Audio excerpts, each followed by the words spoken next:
Hi everyone, welcome back to the channel. This vlog is basically rescheduled gigs through the pandemic, and it starts off with Lipa, who was supported by Griff. Now, I can't actually play any of the music because it will go down as a copyright issue, so what I would suggest is you can sing along while the gig is on, but also check these people out. Griff's really good. You'll probably know some of the music if you go onto YouTube or wherever you stream, and it was a bonus to actually have someone that you were like, oh, wee bonus, I get to see this person as a support. She was excellent. She was so confident. This was in the Hydro. It was standing. Normally when I'm at gigs, for some reason or another, it's either all seated or I'm in the seated area, but this time I was standing and I didn't mind. It was really good to be back because I think that gigs were really, they've been coming back in drips and drabs. I would say this is the first gig that I went to where they didn't really have like the mask issues and things like that. It was just feeling back to normal. At the beginning of the gig, I love how it's very 80s, it's very retro, introducing everyone. Dua Lipa, I just think she is so talented. She's up there. You always have music that you like and there's always people that you like, but every so often you think, oh, this person is going to be stratospheric. This is going to be someone, you just have that feeling that they'll still be at the top of their game 10, 20, 30 years from now. I fully expect that. In the same way that when Lady Gaga came out, you just knew she was around rather for a long time. So that's what I think about Dua Lipa. So when I got the chance, it's like, yeah, we have to go to this gig. So really good mix of people, lots of different age groups. I was worried that myself and my friend might be the oldest ones there, but not at all. A really good mix. And if you've seen any, or maybe you've been to see the tour, but if you've seen any of the articles or any social media, she can rock a catsuit. Wow. It was also, I didn't take too much video, I did it basically for us, but there was so much really clever staging. There was one bit where it's the bottom of the sea, and I can't remember now because I didn't take a video, but it's either like a massive lobster or a massive crab, but I won't give too much away in case you've not seen it, but that was really good too, enjoyed that. And I don't know that many people that can look that good in a catsuit after a full day. I'm guessing she might have had her dinner and she looked amazing. Most people, by the end of the night, they'd be like, I could wear the catsuit morning till maybe afternoon, but after a full day of food, I'm not wearing it. So she looked fabulous. The dancing, the routines, the singing, you really couldn't fault it. And I think this was round about March or April. So again, it feels as if everything's getting back to how it used to be. And again, you can see here there were lots of different, I wouldn't say costume changes, although there were quite a few, but a lot of set changes, a lot of very clever use of videos and screens, and a lot of use of light shows. We had the Calvin Harris songs, we had the Elton John collaboration, and it was just so good to be there, to get caught up in the atmosphere. Does anyone else feel that at this particular moment in time, because there was so much that you couldn't do for basically 2 years, that being in that crowd, getting caught up in the atmosphere, enjoying the moment, it's actually more enjoyable than it used to be? And I've always loved gigs, always loved shows, but it's even more enjoyable now because you get fully absorbed in the atmosphere and the energy. Really enjoyed that. Just wish that you could hear it with me, but we'll get a copyright strike if we do that. So if you've been to the gigs, you'll be able to tell which songs are which, or maybe you're just an extremely good, what's the word again? Lip reader. I forgot the word there. Maybe you're a really good lip reader and you can tell exactly what song it is just by looking at Dua and also at the dancing. So I don't know about you, but in the Hydro, which is the biggest concert venue in Scotland, it's, well, people complain about everything, but I like the sound, but people will say the sound quality is not as good as previous venues. It used to be the SEC that was the biggest one. But what I don't like about the Hydro, which you saw a little bit here when I scanned, is that the seating is quite steep. Now, you can get certain concerts where you're seated at floor level, that's fine. You might not be able to tell, but it's actually really steep from about level 2 onwards, and I can't do it. It's too steep for me. And what I don't understand is that they don't have any handrails, and people that go up to level 3, it is extremely high and extremely steep. I think probably down in England, I've blanked now, what's it called? The O2. I don't think I could do that. It used to be the Millennium Dome many moons ago. I don't think I could do the O2 if it was up high, because I just don't like how steep it is, and I cannot understand why they don't have handrails. Talking about steep, when I was watching Dua in her movable, I was going to call it a crane, but it's basically, she's in her little contraption moving about very slowly, and I thought, oh, you're brave. I think I've developed quite a bad fear of heights as I was older. Never used to, but definitely got it now. And then when we finished off, again, she had quite a few costume changes that were excellent. And for the last look, it was this amazing Diamante catsuit. Absolutely fabulous. I could not fault it. But yeah, she is not scared of heights, clearly. And to be able to do all of that dancing and singing for 2 hours, unbelievable. I don't know where they get their energy from, but because I've worked on the other side of things, I do know that you have to build and build and build and rehearse. And they rehearse full concerts over and over and over. Can you imagine rehearsing a full concert just as a rehearsal from start to finish, full dress rehearsal again and again and again until you get it perfect? We'll put it this way, you can see why they're at the top of their game, because no stone is left unturned to make sure that it's a perfect show, and it really was. So then we move on to just a couple of birthday treats that I wanted to show you. Alan very kindly got me this champagne, and the reason that I'm showing you is because it was a little vintage one, and because I'm on my new approach to health and wellness because of this Hashimoto's, I don't drink very often, so that was a real treat. And then my brother and sister-in-law got me this really nice thing, and it's pure heavenly. It is dairy-free chocolate, but everything is in really unusual flavours like strawberry, lime. Here's just what they look like. They are dairy-free, they're low sugar, they've got no unnecessary ingredients that quite a lot of dairy-free chocolates have. So it is an indulgent treat. It isn't cheap, but they got me the big tasting set so you could try it all. You name it, even banana, chocolate, orange, as you can see, raspberry, coconut, coffee, salted caramel, you name it. It's a really nice way to try different chocolate. Just because it's dairy-free doesn't mean it won't taste like chocolate. Because, again, the higher the cocoa content, quite often it doesn't have milk in it anyway. But I thought that was such a thoughtful gift of them to get me. And it was great fun trying it all out. So I left some of them open so I could show you. But it's in case anyone is needing to or wanting to change some of their treat options. And it's to let you see that there are lots of different independent producers out there.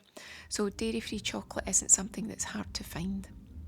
Now here's a rescheduled concert from 2 years ago, and it's Crowded House. I've got a bit of a bucket list of bands that I think, why didn't I see you before? Why haven't your tours been on my radar until it's way too late? There's so many of them, but Crowded House were definitely one. So it was their greatest hits sort of celebration tour, and it was 2 years ago, and obviously it got rescheduled quite a few times. Can I just say again, if you haven't seen them, wow, they're so good. There are so many bands that when you see them and when you hear them, it's a moment, and you think this is just like your albums, it's just like listening to the radio, that there's absolutely no difference between you live and a recording. You are that good. Voices were exceptional, absolutely no. You know, sometimes you'll hear a band, and Glastonbury was one of them, that people would say, I'm glad that I saw this person. They might not be quite as strong with their vocals as they used to be, but I'm still glad I saw them. I must be so lucky that everyone that I'm seeing, their vocals are perfect, basically just perfect. And Crowded House is a bit of a family affair now. I think Neil Finn's 2 sons are in the band now too. Lots of banter. They seemed so confident, just chatting away with the audience. They could understand the Glaswegian accent. This was same place, the Hydro. This time it was seated, so on the ground floor. And I wonder if you can see, which amuses me. Maybe not amuses me at the time, but it's the psychology of when people love a song, what they do. And we had someone in front of us that when she was loving a song, whatever drink she had in her hand was straight in the air. But not only that, the drink was in the air, but so were her index fingers, and that's when you knew she was enjoying the song. And I did wonder if she would have any issues with spilling drinks on herself, on the people in front, on the people behind, which would be us, but thankfully she didn't. But when she loved a drink, maybe she did love a drink, when she loved a song, oh my, that drink and that index finger were in the air. And people weren't getting up to dance near the beginning, because I think it's quite respectful at first that they realise if they stand up, the people behind might not see. But someone did get up to dance quite early on, near the end of our row, and we saw out of nowhere this woman from quite a few rows back just came running out at him and clearly was shouting at him, telling him to sit down. And he looked quite sheepish, and he sat down, and I felt bad for him because he was obviously enjoying himself. But then I could see her point because he'd completely blocked her.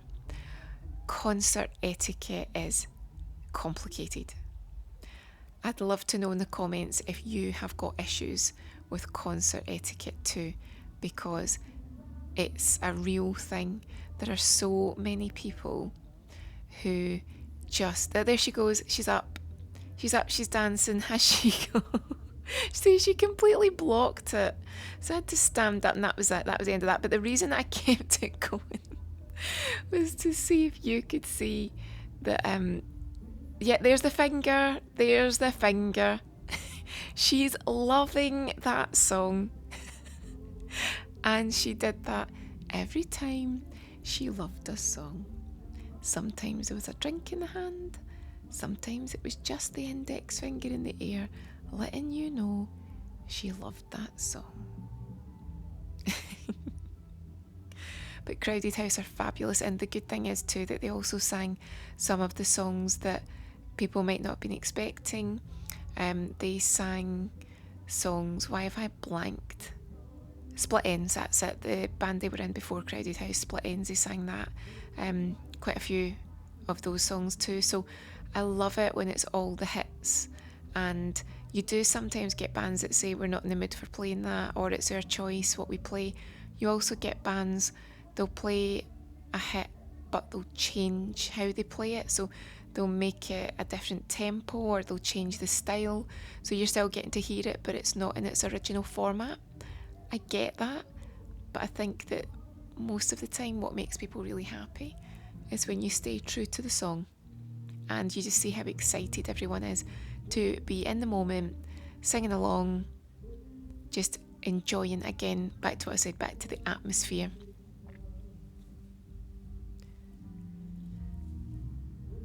And it's another gig where, you know, occasionally you're having so much of a good time that you're thinking, where's the time gone? We're almost at the end of the concert, I don't know where it's gone. It was one of those.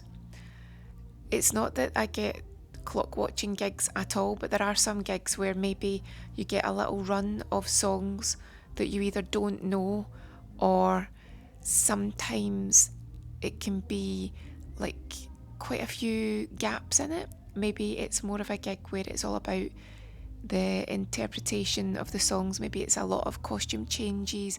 Sometimes there's a lot of dancers, so you can have gigs where there's a lot of time filling, a lot of the dancers doing their thing while whoever the star is getting changed, having a bit of a breather. So it's not that you don't enjoy that, it's just it's maybe a different vibe.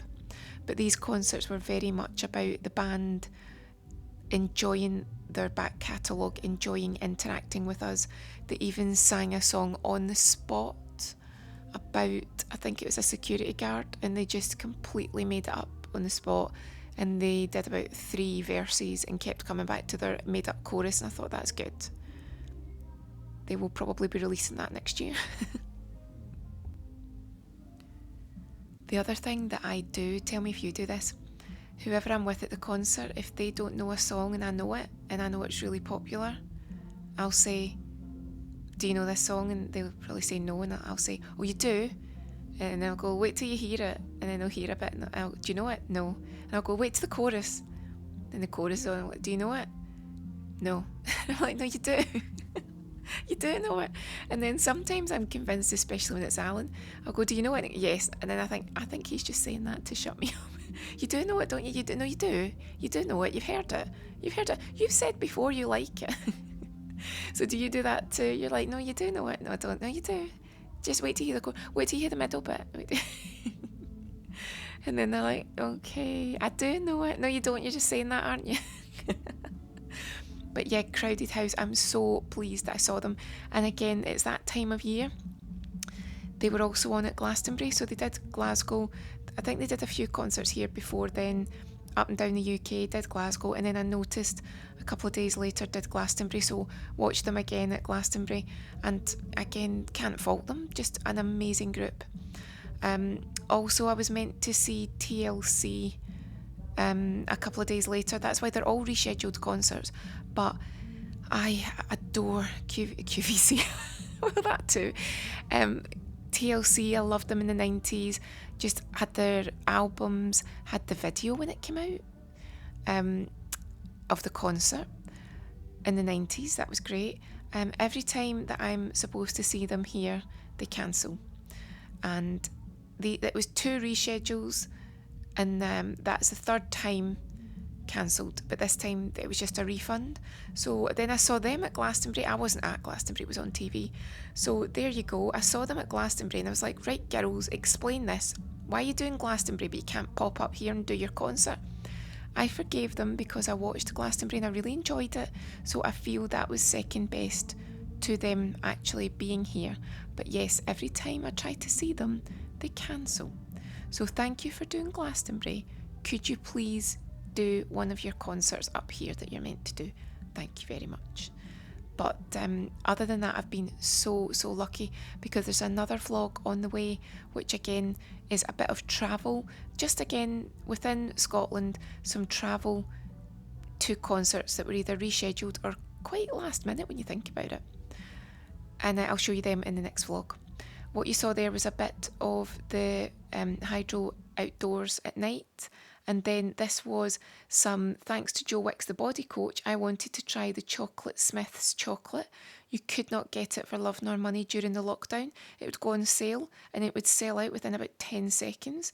So it came up as available, and I convinced myself that I would come off the non-dairy train just to try this Chocolate Smith's chocolate, because they hand make it. So you place the order and then you have to wait while they hand make this chocolate.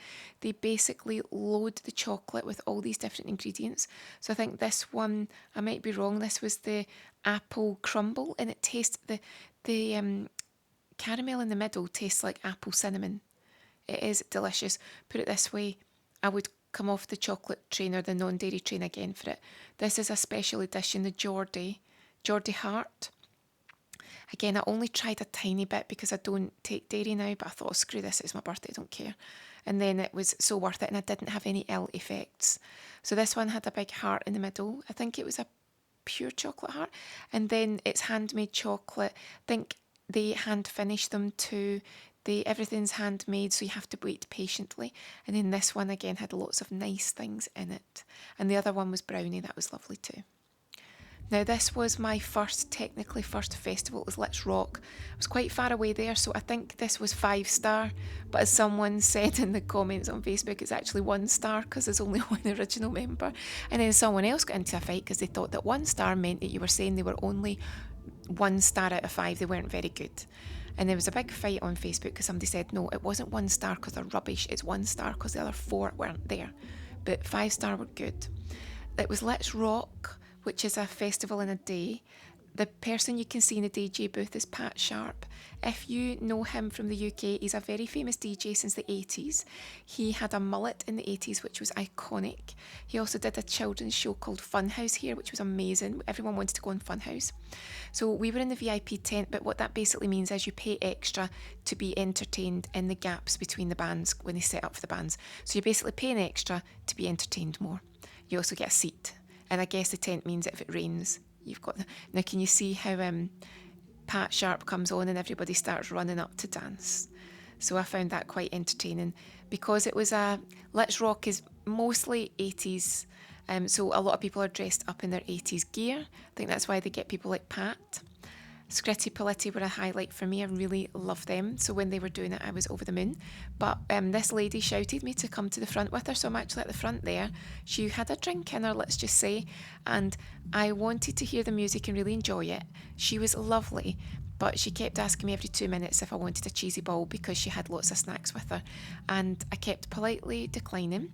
Not only because I can't have gluten or dairy, and that was both, but also because I just wanted to watch the concert. But every couple of minutes, would you like a cheesy ball? No thanks, I'm okay. But because she had a drink in her, she was lovely, but she kept forgetting that she'd asked me. And then she also went into a lovely long description of the Wizz Air travel app when I was trying to enjoy one of the bands that I was looking forward to. So I now know all about the Wizz Air app if you want to travel on a budget. And I did not try any cheese balls at all because I can't and I wouldn't have anyway. Scritti Politti were excellent, so good. Again, another band that you just can't, no one will ever say, oh, they're not as good as they used to be. Green Gartside's voice has not changed since the 80s. And his 90s stuff and his noughties stuff is superb. So if you're interested, just put in YouTube Scritti Politti and you'll get a wide and varied catalogue. We're back in the tent.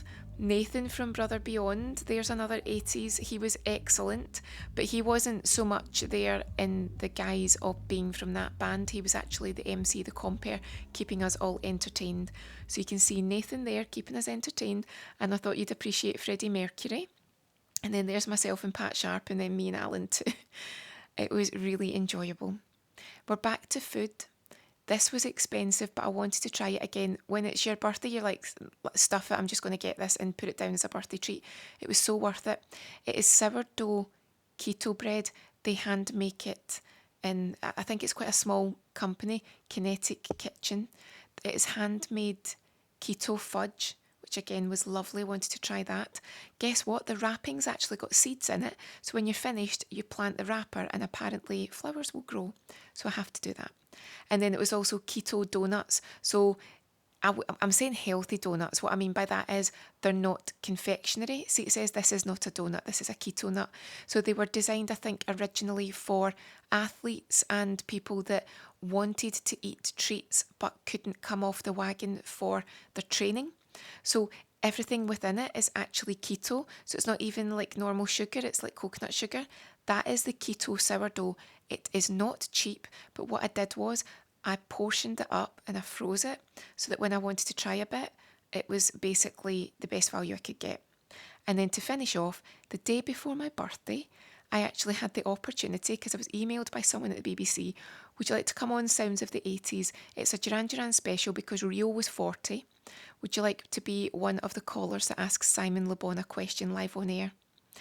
I said yes. I didn't make an idiot of myself. I really enjoyed it. I did it. They wished me a happy birthday. It was epic. What a great way to end the vlog, and what a great way to start what was my birthday weekend. Eurovision was the day after. We came second with Sam Ryder with Spaceman. It was a fabulous, fabulous weekend. So I hope you enjoyed that. There's more to come. I know it was basically just concerts, but we can all relate to that when everything is getting rebooked, reorganised, and life is going sort of back to normal. Let me know what you've been up to, where you've been. Have a great day, and I'll see you again soon.